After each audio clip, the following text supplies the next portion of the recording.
नमस्कार बंधुरा स्वागत जानाচ্ছি गार्डनिंग कल्चरेर आजकेर पर्वे। आजकेर पर्वटी एकटी सुंदर फुल गाछ निये। गाछटी सम्पर्के आमी विस्तारित बोलबो, आशा करी शेष पर्यन्त थाकबेन। बंधुरा गाछटिर नाम टेक्सास सेज। एर आदि निवास नर्थ आमेरिका। टेक्सास सेज একটি আউটডোর প্লান্ট, সম্পূর্ণ গরমের ফুল গাছ। এর ফুল পিঙ্ক, পার্পল, হোয়াইট ইত্যাদি কালারের হতে পারে। বসন্তের শেষ থেকে এর ফুল ফুটতে শুরু করে এবং গরম জুড়ে একাধিকবার ফুল হয়। গরমের পরিবেশ পেলে সারা বছর ফুল হয়। এটি একটি গুল্ম জাতীয় গাছ, একটি ভালো পূর্ণবয়স্ক গাছ 5 থেকে 8 ফুট লম্বা ও 4 থেকে 6 ফুট প্রশস্ত হতে পারে। বন্ধুরা, আগেই বলেছি এটি গরমের ফুল। এর জন্য পরিপূর্ণ সানলাইট দরকার। প্রচণ্ড গরম সহ্য করতে পারে এই গাছ। ছায়াযুক্ত জায়গায় এই গাছ বাড়ে না, ফুল হয় না। ফুল হওয়ার সময় যথেষ্ট সানলাইট প্রয়োজন। তবে এই গাছ ঠান্ডাও সহ্য করতে পারে। এবার মাটির কথা বলবো। এই গাছের জন্য হালকা অ্যাসিডিক পাহাড়ি মাটি উপযুক্ত। ছাদ বাগানের টবে এই গাছ ভালো হয়, তবে ড্রেনেজ সিস্টেম খুবই ভালো দরকার। এই গাছে প্রতিদিন জল দরকার নেই।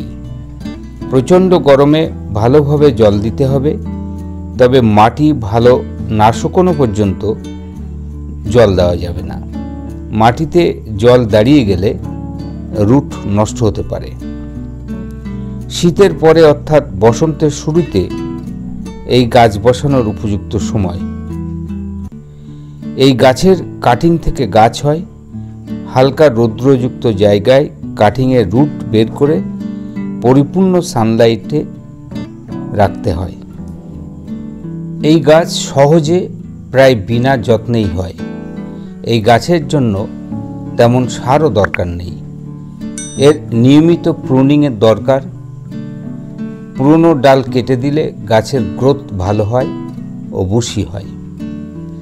সর্বোপরি সহজেই এই গাছ করা যায়।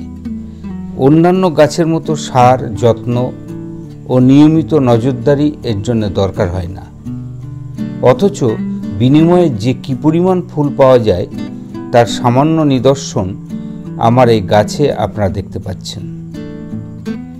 আমার মতে এমন একটি গাছ ছাদ বাগানে থাকলে বাগানের চেহারাই বদলে যাবে। বন্ধুরা, আরেকটি কথা বলা দরকার। এই গাছটির ভিডিও করা হয়েছে আমার ড্রয়িং রুমে রেখে। গাছটি অবশ্যই ড্রয়িং রুমে থাকে না।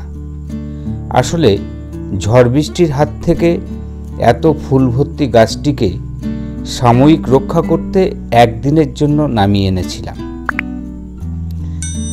যা হোক বন্ধুরা, যথাসাধ্য চেষ্টা করলাম গাছটি সম্পর্কে ধারণা দিতে। এই পর্ব যদি ভালো লেগে থাকে তাহলে লাইক ও কমেন্ট করবেন, আর সাবস্ক্রাইব করা না থাকলে অবশ্যই সাবস্ক্রাইব করবেন। আমাদের অন্যান্য পর্বগুলো দেখার অনুরোধ জানিয়ে আজ এখানেই শেষ করলাম। আপনারা সবাই ভালো থাকবেন। ধন্যবাদ।